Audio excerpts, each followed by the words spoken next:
Terence Crawford. Sinabing hindi raw siya interesadong labanan pa itong sina Jaron Ennis at itong si Jermell Charlo. Dagdag pa neto na 2 laban na lamang ang gusto niyang mangyari at pagkatapos ay magre-retiro na ito sa boxing. Ito ay ang magiging rematch nilang dalawa ni Errol Spence Jr.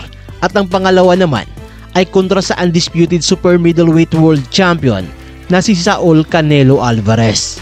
So more on legacy fights na lamang ang hinahabol nitong si Terence Bud Crawford. At target nga neto na maging kauna-unahang 3-division undisputed world champion kung sakaling matalo niya itong si Saul Canelo Alvarez. Yung laban niya naman kontra dito kay Errol Spence Jr. ay dahil naman yun sa kontrata ng rematch clause na inactivate na ngayon ng kampo nitong si Errol Spence.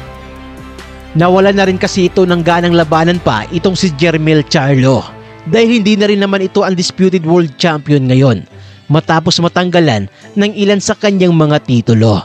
At matapos rin yung nakakaiyang pagkatalo neto dito kay Saul Canelo. At lalong wala rin naman siyang mapapala kung sakaling lalabanan pa niya itong si Jaron Bots Ennis na isang high risk at low reward na kalaban. Kaya naman abangan na lang natin kung kailan magaganap ang laban nitong si Terence Bud Crawford kontra kina Errol Spence Jr. at Saul Canelo Alvarez. Sa ibang balita naman ay kapwa-pasok sa timbangan sina David Benavides at ang makakalaban niyang si Demetrius Andrade. Tumimbang ang dalawa ng parehong 167 pounds para sa weight limit to 168 pounds ng super middleweight division. Paglalabanan ng dalawa ang WBC interim title na hawak ngayon nitong si David Benavides. Kung sino man ang magwawagi sa laban na to ay magiging mandatory challenger ng defending undisputed world champion na si Saul Canelo. Dahil malaking pera ang naghihintay sa kung sino man ang susunod na makakalaban nitong si Canelo Alvarez. Samantala sa co-main event naman ay nag-overweight itong si Jermell Charlo. Tumimbang ito ng 166 pounds at lagpas ng 3 libras para sa catchweight na 163 pounds para sa laban nilang dalawa nitong si Jose Benavides Jr. Maglalaban ang dalawa para sa isang 10-rounder at non-title fight na laban.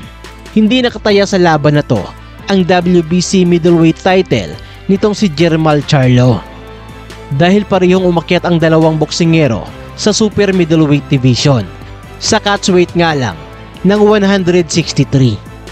Sinasabing isa rin itong si Jermell Charlo sa posibleng susunod na makakalaban nitong si Saul Canelo Alvarez. Kaya maaaring isang tune-up lamang ang laban niya na to kontra dito kay Jose Benavides. Ang kaso nga lang ay mahigit sa 1 taon na ring hindi lumalaban sa ibabaw ng lona itong si Jermell Charlo. Kaya sa malamang ay medyo may kalawang pa ito sa katawan. Bagay na maaaring samantalahin nitong si Jose Benavides upang ma-upset nito itong si Jermell Charlo.